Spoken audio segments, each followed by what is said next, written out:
Echelon is brought to you by Deloitte for innovative thinking and thorough strategic planning turned to Deloitte. In our upper echelon slot this week, Hubert Broody, Chief Executive of Imperial. It's strange, Hubert, it feels like you've been in the hot seat forever almost. It's only been 4 years. And it's also, I guess, you're still a young man. You haven't yet hit 50. But going through my research and finding out more about you, I was intrigued to note that you actually were a banker in a previous life. Yes, Alec, thanks. After I finished my articles, I actually worked in banking for about 13 years. If you include the 3 years at Imperial Bank, I worked at First National Bank in the Treasury and the international business operations. And I worked at Absa more in retail banking in the call center activities, so a wide range of banking exposure that I had, and then that pulled me into Imperial Bank, which was obviously the big opportunity that I got, and I was very attracted to it also because of being aware of what an entrepreneurial business Imperial would be. Was there any relationship between Absa and Imperial at the time? No, that was competitors. Absa and Imperial Bank. Look, to Imperial Bank at the time had assets of only 1.3 billion, so it was minute in the real scale of banking, and it had just actually started as a motor finance bank. But the unbelievable thing is that in 10 years, or actually, yeah, since its inception in about 97, it grew to more than 50 billion of assets by 2010, when Imperial sold it to Nedbank. So that was really testimony to the entrepreneurial spirit of Imperial and the big visions which particularly Bill Lynch had, and making that happen. And that's where the interesting part comes in. When you took over from Bill Lynch in 2007, you'd been working with him for 4 years. Many outsiders, though, felt that here was this chartered accountant who was going to mess up everything that Bill had actually created. And, of course, he was the world's best entrepreneur, having won that award Yes. in 2006. First of all, how did you feel about that? Because clearly you've been fairly entrepreneurial in your own way. Look, yeah, I had at that time worked, very closely with him for a couple of years. Sort of at an office next to him for about 4 years, from 2003 to 2007.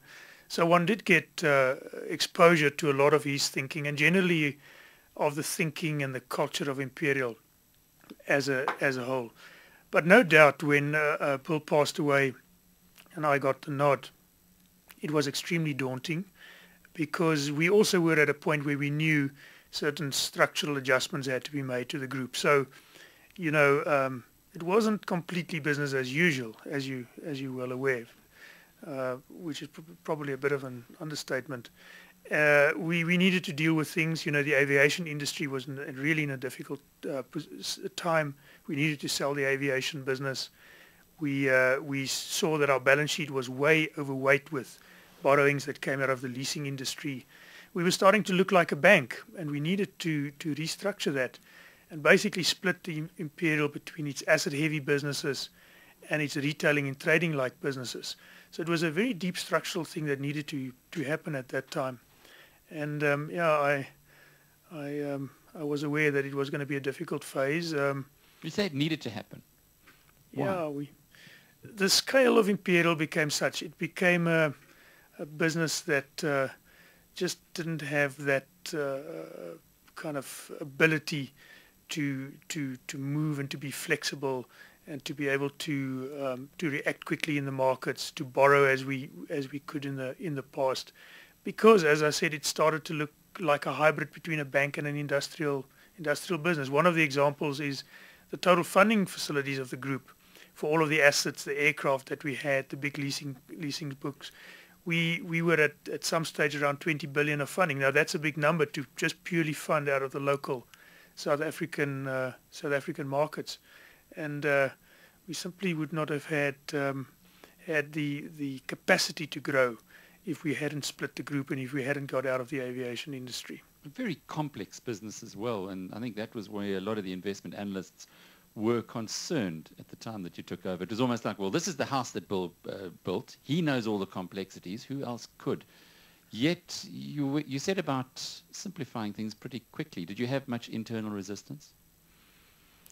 We, as a team, came to the conclusion that this was the only way to go forward. And if we wanted to continue growing the organization, and if we didn't want to stifle that entrepreneurial spirit that you see right through Imperial, we needed to create a lot more headroom for future growth. And we were all very, very well aware that we were stifling this engine. And the Imperial engine is absolutely built on continuous growth, continuously finding opportunities. So it was sort of partly a cultural kind of understanding as well, and that we needed to do that. In the detail, obviously, there was sometimes heated debate about exactly how we needed to do the different transactions which we do. But as a principle, it was well understood that was what was required.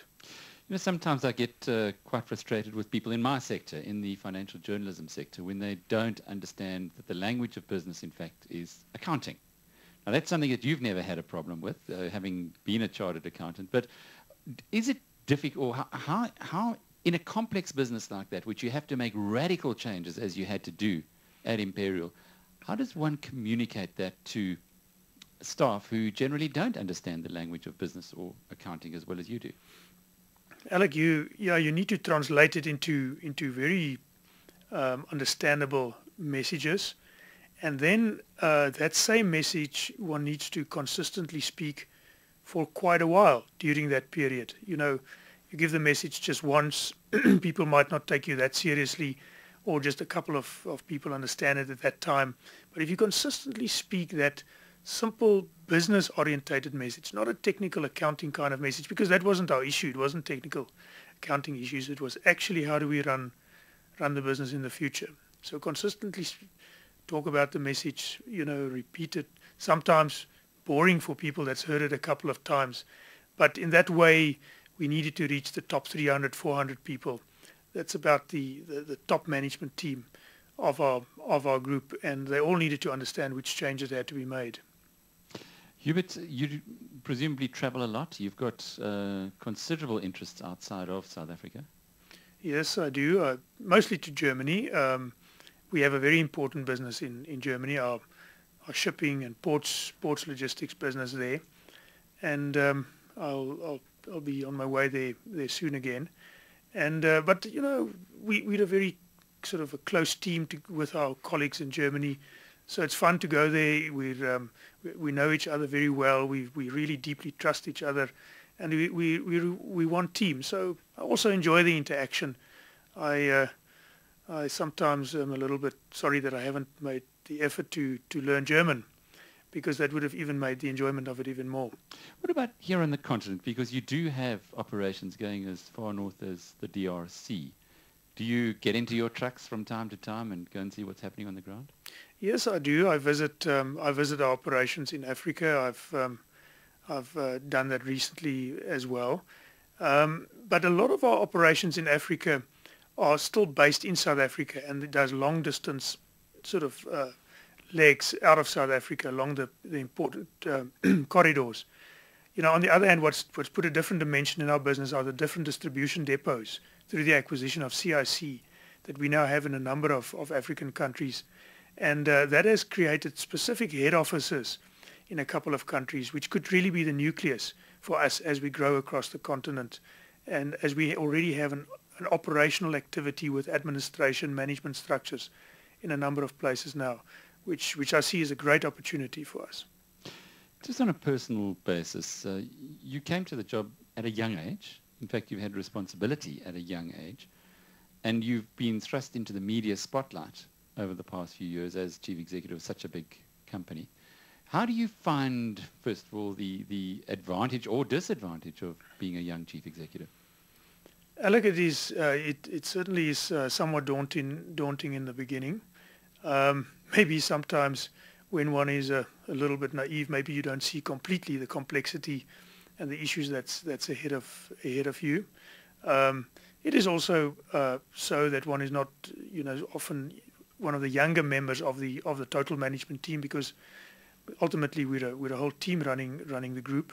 So that introduces certain dynamics, but that's dealt with if there's maturity with everybody, as we've seen in Imperial. And one had to think very, very carefully through that whole first phase Yes, not only about the business structural issues, but about the interaction and the cultural issues of how the team operates and the like. But what about being in the media spotlight, going off from radio studio to the next radio studio, television interviews, press interviews? You strike me as a person who would rather operate below the spotlight. Alec, I am quite a private type of person. I like to retreat back into my small circle of friends and family and my wife and kids. But it certainly doesn't come as a first choice and completely naturally to do the media interaction. On the other hand, there's certain aspects of it which I enjoy, and I enjoy speaking about Imperial. I'm very, very proud of our organization and the people that we have, and like to tell people like yourself and so about all the interesting aspects of the group. So you also find that it's nice to speak about and nice to tell people the interesting news and information on our group. And you haven't been too scared to take controversial positions. The whole of Gauteng, it seems, is up in arms over the toll roads, and yet Hubert Broody says they're a good thing. I guess you got a vested interest in that, haven't you? Alec, what we actually said about the toll roads is that the roads is a very good thing, and that we really need very good roads around Gauteng. Gauteng is the heart of South African economic activity, and we really need the efficiency of the freeways around Gauteng. The method to pay for it could be a couple of methods. A pay-as-you-go kind of method, which could also be something like a fuel levy, something like that. Struck me as an appropriate tool. But these things have to be now finally dealt through different industry bodies. That finally everything gets resolved, and the interactions with Sunroll will hopefully bear fruit to get the ultimate resolution of it to work for all. Reading through some of the information that's been published on you in the past, I noticed the Financial Mail referred to your grandfather, who was an East European circus performer. There are not too many chief executives of that kind of pedigree. Yeah, he was born in South Africa, but his family was Eastern European, and very soon, at a very young stage, he was separated from his family, and he was in a school or in a setup which he hated, and he escaped and ran away, and he started working for a circus that was touring South Africa, and he had a very strange, interesting act that he did in the circus, which people found very, very humorous, and it was obviously the story when we were kids that he told us as children many, many times, and which we always loved to hear. And ultimately, he became a headmaster of a school. He worked very hard in his life to achieve what he finally did, and there was also quite a lesson in that. Strong independent spirit, though. I remember growing up threatening my parents more than once. I'll leave to go and join the circus, but well, he did. He did. And from your side, the work ethic, the discipline, does that come through from perhaps your grandfather? Yes, it comes through from my grandfather, from my father as well. My father's an ophthalmologist, and I always saw him work very, very hard. And I thought, if I don't go into medicine, maybe business could be easier, which didn't prove to be the case. It was also very hard. A lot of hard work. I have a very hard working ethic. I put in many hours. I think I particularly put in lots of actual work hours in my 20s and my 30s. And now a lot of one's hours is actually spending in debating and thinking and considering things. But I work hard and long hours. And you're from the Cape? I'm from the Cape. I wasn't born there. I was born in Durban. But I grew up in the Cape until after university, and in about 1990 I moved up to Johannesburg.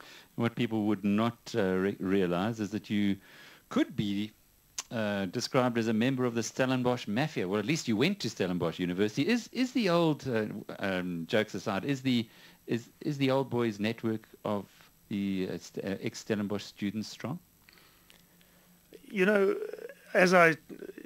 As you mentioned earlier, I'm quite a private person. I'm in quite a small group of friends. I'm not networking and keeping thousands of connections up is really not my not my forte, and I'm certainly not part of a group like that. On the other hand, when we see the old university friends, one is immediately there's a lot that one has in common that that you talk about and that you have a good laugh about. But generally, I'm not. That's not me.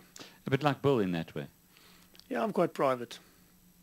Bill Lynch, that is, the predecessor and the man who built Imperial. Hubert Broody, the chief executive who took over from the late Bill Lynch and has taken the group to even further heights. Upper Echelon was brought to you by Deloitte for innovative thinking and thorough strategic planning. Turn to Deloitte.